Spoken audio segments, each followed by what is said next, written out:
Welcome to Anu family Telugu traveller. మీరు ఎప్పుడైనా వైజాగ్ వచ్చారా? వైజాగ్ వస్తే తప్పకుండా వైజాగ్ స్టీల్ ప్లాంట్లో ఉన్న టెంపుల్స్ని విజిట్ చేయండి. చాలా అంటే చాలా బాగుంటాయి. మరి ఈ రోజు నేను మీకు ఒక టెంపుల్ చూపించబోతున్నాను. అలాగే ఈ రోజు విశేషం ఏంటో కూడా చెప్తాను. మరి లాస్ట్ వరకు స్కిప్ చేయకుండా చూడండి. ఇప్పుడు నేను మీకు ఇక్కడ చూపిస్తున్న టెంపుల్ అయ్యప్ప స్వామి వారి టెంపుల్ అండి.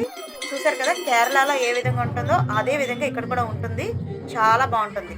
నెక్స్ట్ అయ్యప్ప స్వామి టెంపుల్ పక్కనే మనకి వాసవిమాత టెంపుల్ కూడా ఉందండి.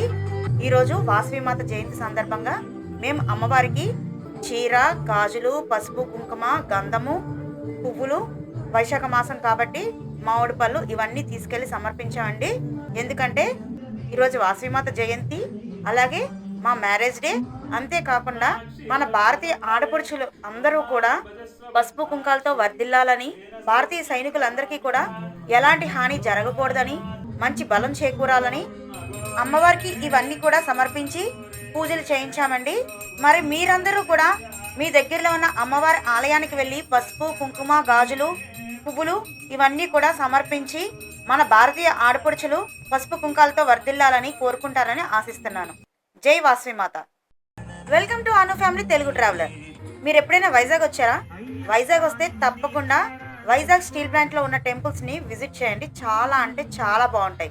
మరి ఈ రోజు నేను మీకు ఒక టెంపుల్ చూపించబోతున్నాను. అలాగే ఈ రోజు విశేషం ఏంటో కూడా చెప్తాను. మరి లాస్ట్ వరకు స్కిప్ చేయకుండా చూడండి. ఇప్పుడు నేను మీకు ఇక్కడ చూపిస్తున్న టెంపుల్ అయ్యప్ప స్వామి వారి టెంపుల్ అండి. చూసారు కదా, కేరళలో ఏ విధంగా ఉంటుందో అదే విధంగా ఇక్కడ కూడా ఉంటుంది. చాలా బాగుంటుంది. నెక్స్ట్ అయ్యప్ప స్వామి టెంపుల్ పక్కనే మనకి వాసవిమాత టెంపుల్ కూడా ఉందండి. ఈరోజు వాసవిమాత జయంతి సందర్భంగా మేము అమ్మవారికి చీర, గాజులు, పసుపు, కుంకుమ, గంధము, పువ్వులు, వైశాఖ మాసం కాబట్టి మామిడి పళ్ళు ఇవన్నీ తీసుకెళ్లి సమర్పించామండి. ఎందుకంటే ఈరోజు వాసవిమాత జయంతి, అలాగే మా మ్యారేజ్ డే. అంతేకాకుండా మన భారతీయ ఆడపడుచులు అందరూ కూడా పసుపు కుంకాలతో వర్ధిల్లాలని, భారతీయ సైనికులందరికీ కూడా ఎలాంటి హాని జరగకూడదని, మంచి బలం చేకూరాలని అమ్మవారికి ఇవన్నీ కూడా సమర్పించి పూజలు చేయించామండి. మరి మీరందరూ కూడా మీ దగ్గరలో ఉన్న అమ్మవారి ఆలయానికి వెళ్ళి పసుపు, కుంకుమ, గాజులు, పువ్వులు ఇవన్నీ కూడా సమర్పించి మన భారతీయ ఆడపడుచులు పసుపు కుంకాలతో వర్ధిల్లాలని కోరుకుంటారని ఆశిస్తున్నాను. జై వాసవిమాత.